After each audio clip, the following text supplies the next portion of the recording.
Today is the start of what I would call a boring weekend. I don't have anything really planned. I don't have any trips or anything planned. So today I actually slept in really late. I just got up maybe an hour ago and it's already 3:45. The last few days I don't know if I'm getting sick or if my allergies are acting up or what, but I just haven't been feeling good. So I took a Benadryl and that really knocked me out. So today I'm just going to hang out at home and try to get over whatever it is that's going on and then watch. I've been saving.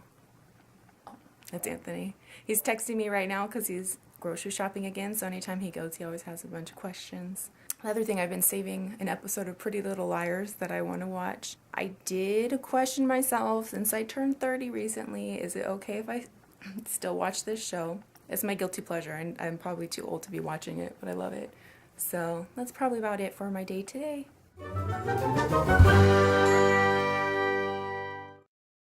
It is Saturday, and I'm taking a little time to break up my day by going for a walk around the lake by my house.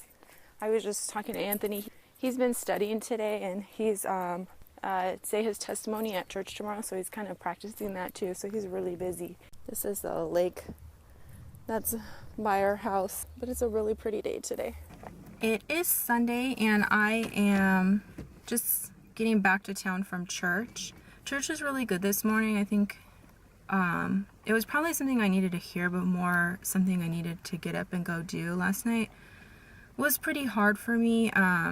It's hard to have a thankful heart and then say I have a thankful heart, but then have complaining words coming out of my mouth. What really, like with the path that we're on right now, me and Anthony, we both recognize, and I recognize how blessed we are that we have the opportunity for him to go to medical school. And I'm not gonna lie, on the other hand, it's a difficult road too, and it's gonna be a long road. It's gonna be probably about 8 years before we feel like we're finally out of it. Just really daily having to give those things over to God and just say, I'm not sure, but I trust you. So last night I was just up all night and just with worry and having to consistently just keep praying and try to quit the worrying. I think it's a little worse too, probably our age, I feel like, is a factor of it, because I am 30, Anthony's 30. When you compare yourself to other people my age, it can kind of get sad. People my age have children, they have jobs, they have a home. In a few months, I'm not going to have a job. Anthony's not going to have a job. I'm going to have to make my home in a new country.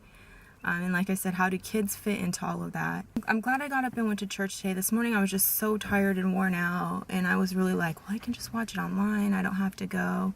But I really felt like, I need to get up and go and just be obedient.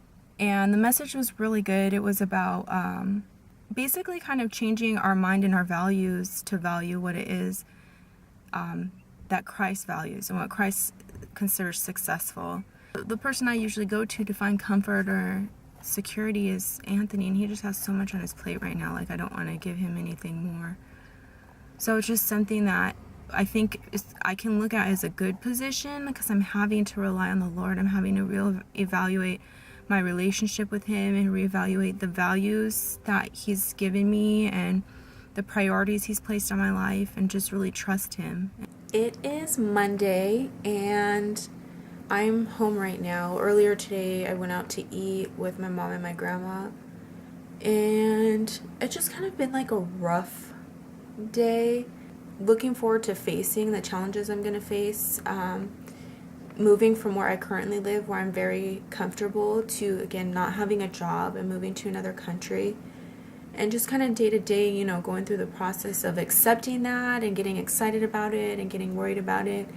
And at the same time doing it without my partner here. I'm having to become very dependent on the Lord, which is a good thing, and very independent, which is a good thing. And it's funny, because if you would have asked me whether I think I'm a strong person or I'm a weak person, I don't think I'm the strongest person.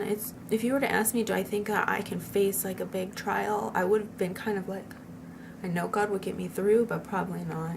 On the other hand, God put me in this position. Like, God has just opened the doors for us, for our family. It's completely something God is putting me in. So I have to look and like rethink you know, with all these struggles, with fertility struggles and with school and everything, what is it God's seeing in me I don't see in myself? I don't give myself enough credit in understanding how strong I am and how strong I am in the Lord and the strength that He gives me. But just now, in the meantime, the days are long because they're hard. They're emotionally hard.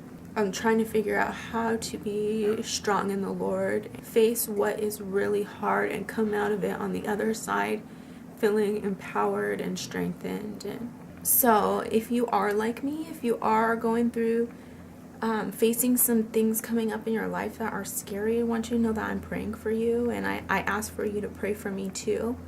I just know that God doesn't put me in any position without Him having a plan to use me in it. And that's the same for you too, that if you're in a position that's difficult, open your eyes and see, why is He putting me in this position? Who are the people around me? Who is it that He's surrounding me with? Because nothing is by accident. If we would just open our eyes and get our eyes off of ourselves, we would see that He has a plan that we have just been completely missing. And I'll talk to you guys next time. Bye.